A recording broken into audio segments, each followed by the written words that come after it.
কি ব্যাপার Milton, mobile চিন্তা করলাম আমরা, আর ওই ছেলে ধরেছে কে? কি জানি ভাই, ডাক দেন তো। এই ছেলে, এদিকে এসো।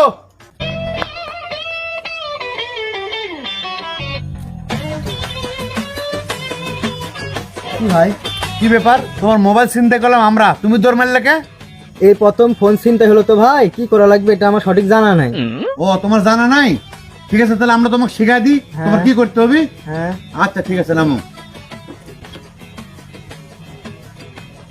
ঠিক আছে, আমি তোমাকে শিখাই দিচ্ছি চিন্তার পর কি করতে হয়। এই যে আমার গাড়ি, এই গাড়িতে তুমি উঠো, আর এই যে তোমার মোবাইল, এই মোবাইল আমার কাছে থাকবে, তুমি চিন্তা করলে চলে যাও। ভাই এটা তো আমার মোবাইল, আমার মোবাইল চিন্তাই করে কোনো ফিলিংস পাবো না নি। আপনার মোবাইল দেন। আচ্ছা ঠিক আছে, এই যে আমার মোবাইল হ্যাঁ। এর হাতে থাকলো, হ্যাঁ। তুমি এর হাত থেকে চিন্তাই করো।